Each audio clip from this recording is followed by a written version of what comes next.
The topic I chose to do my presentation on is inadequate training and professional development in early childhood education. So, there are many issues facing early childhood education these days, and among them is inadequate training and professional development for educators. This issue, among all the others, has major impacts on the children enrolled in early childhood classrooms, their families, and the community as a whole. Everyone can agree that having high quality early childhood educators overseeing the care and education of our littlest learners is highly important. So, why is professional development and training even important? As with many professions, continued education in the field helps keep a person fresh and current in best practices and policies. But unlike many other professions, early childhood education and education in general centers around the health, wellness, and growth of our youngest members in society. Early childhood education is the act of teaching children from birth to age 8. As you can imagine, there are many variables that go into staying current and up to date with developmentally appropriate practices.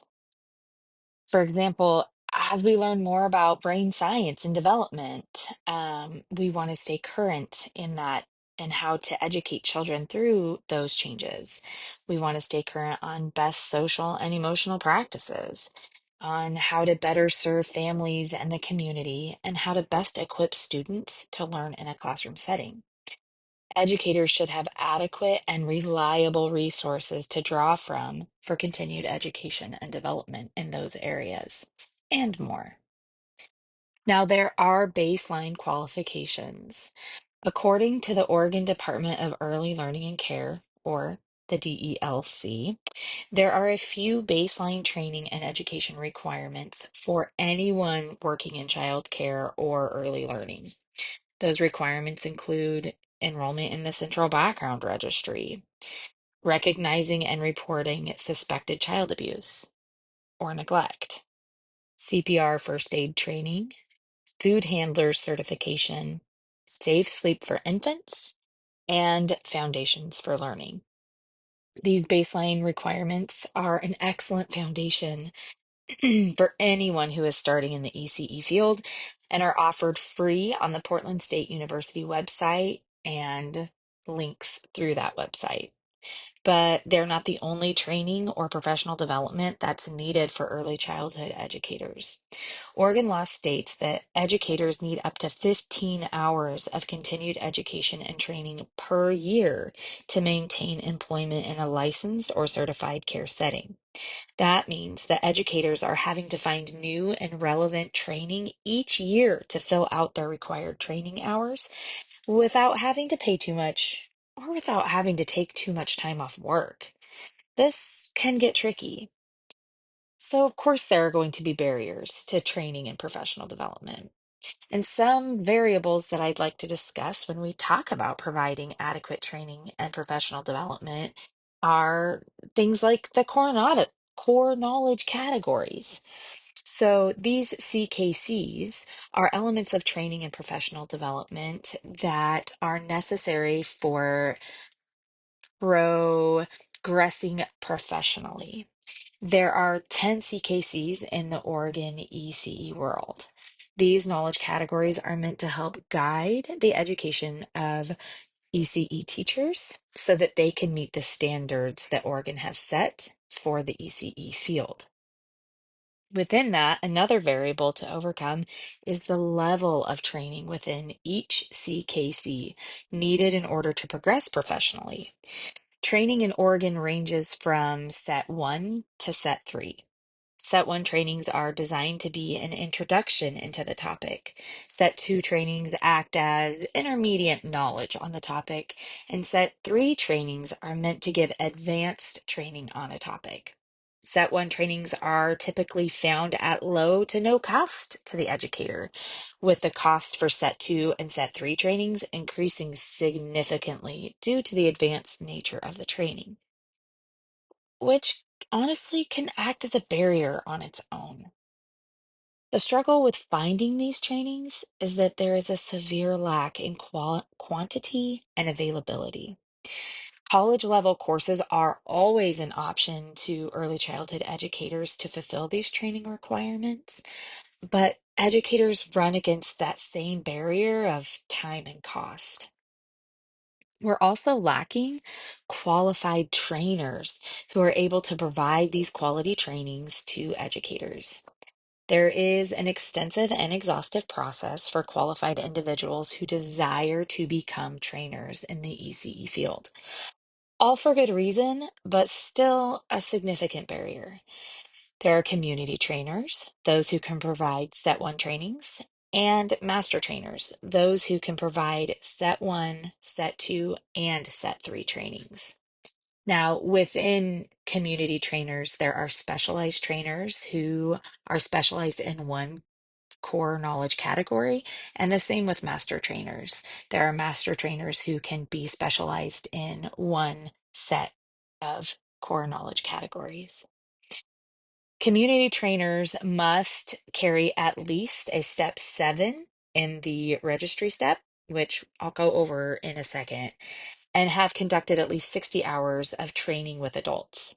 Master trainers must carry at least a registry step 10 and have conducted at least 60 hours of training with adults.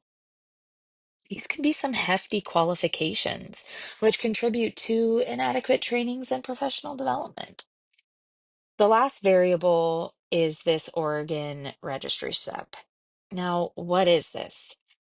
So, the Oregon Registry Step is a system that helps early childhood educators gain recognition for the hard work and effort that they've put into their training and education. This professional development system helps educators reach higher levels in the field by awarding step numbers from step 1 to step 11. Each step higher is a step of recognized excellence. These steps are awarded after the educator enrolls and applies in the Oregon Registry online system, a training and education tracking system used specifically for early childhood education in Oregon.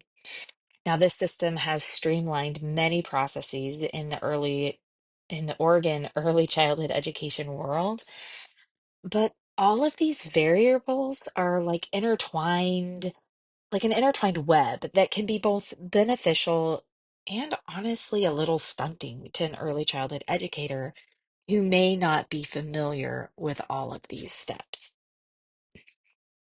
Now, funding is a variable as well. It's no secret that there is a considerable lack of funding for early childhood education in not just our state, but in the nation. As a whole, the United States has yet to fully recognize the value and importance of early childhood education and care. Greater funding for education and care centers could open the door for things like staff professional development days and grants for training and continued education for providers. But sadly, that day still feels far off. And with many in politics still viewing the ECE field as glorified babysitters, will we see it soon? I don't know. Earlier, I mentioned that there are impacts on this lack of training and professional development, and those impacts fall heavily on the children, the families, and the community. So, children in care are the most impacted by this issue. There are many changing elements in the ECE world, such as the safest way for infants to sleep, or how a child's brain works and how educators can foster lasting learning.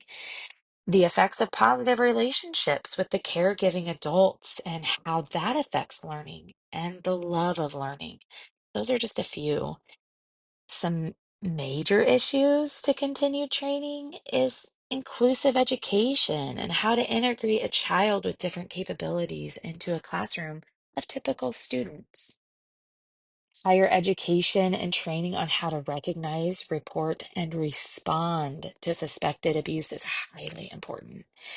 every early educator is required to have baseline training on recognizing and reporting child abuse, but there's a considerable lack of training on how to meet the needs of the child going through this while in your care.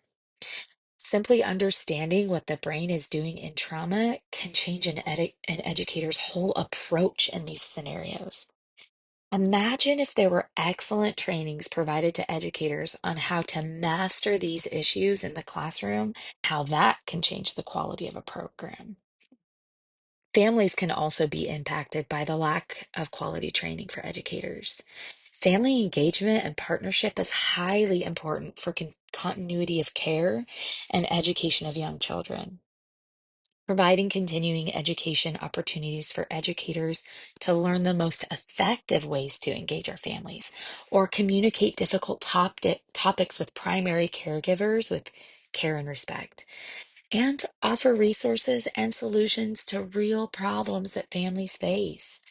These can help progress the early childhood education field as a profession in the public's eye and meet the needs of our families. Lastly, our communities can be impacted by inadequate training for ECE staff. Imagine early childhood education and general education working hand in hand in most communities to provide continuity of care, common language, and true partnership that takes two separate entities and makes them cohesive. Continuing education for early childhood educators that reach beyond their 0 to 5 year scope can help relieve tension on the general education teachers simply because early childhood educators are sending children prepared for a general education classroom. More specifically, if local school districts work with their local early education providers to bridge the gap between the two, children leaving early education and entering general education could be set up for success by adequate preparation from their early education teacher. Trainings like these could change the whole field and benefit an entire community of people. So, there's no simple or quick fix for the inadequate training and professional development for early childhood educators. I think advocacy and exposure are ultimately going to be what brings this issue, as well as other issues impacting the field, to light. As a community of early childhood educators, we can work together to help one another reach higher professional goals and continue the good work of educating the next generation.